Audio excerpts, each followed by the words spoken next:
Interpole की 91वीं general assembly का आयोजन 18 से 21 अक्टूबर 2022 तक प्रगति मैदान में किया जाएगा, जिसका समापन भारत की स्वतंत्रता के 75वें वर्ष के उत्सव के साथ होगा। इस्तांबुल, तुर्की में 89वीं इंटरपोल जनरल असेंबली के दौरान 25 नवंबर 2021 को भारत को इंटरपोल ध्वज सौंपा गया था।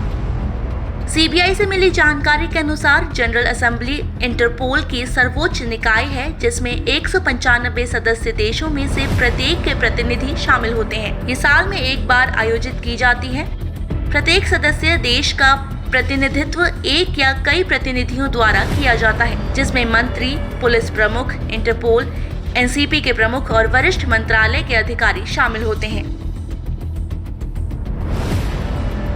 इसका उद्देश्य ये सुनिश्चित करना है कि इंटरपोल की गतिविधियां सदस्य देशों की जरूरतों के अनुरूप हों।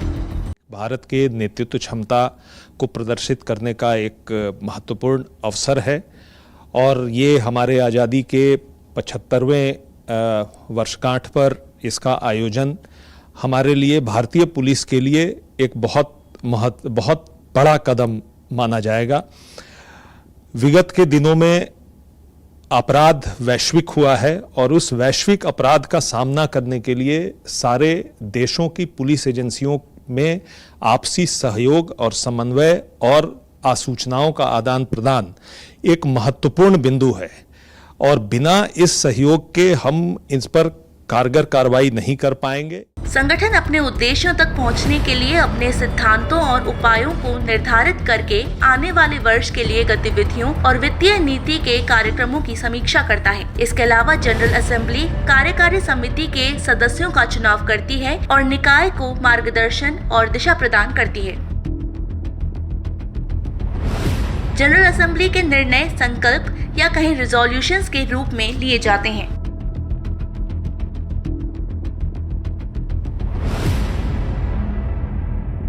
भारत 1949 में इस संगठन में शामिल होने के बाद इंटरपोल के सबसे पुराने सदस्यों में से एक है। इंटरपोल दुनिया का सबसे बड़ा अंतर्राष्ट्रीय आपराधिक पुलिस संगठन है और 195 सदस्य देशों के साथ एक अंतर सरकारी संगठन भी है।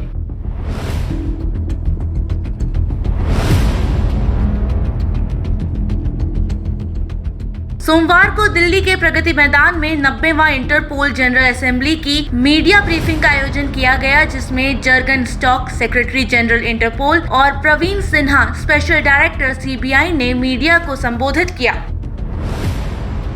The Interpol becomes important. This is the largest multilateral police organization in the world.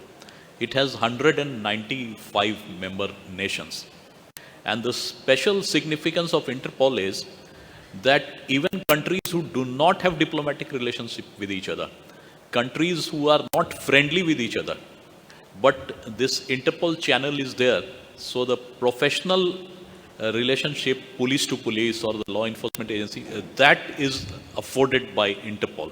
मंगलवार को माननीय प्रधानमंत्री नरेंद्र मोदी इसकी ओपनिंग सेरेमनी करेंगे और 21 अक्टूबर को क्लोजिंग सेरेमनी माननीय गृह मंत्री अमित शाह के द्वारा की जाएगी।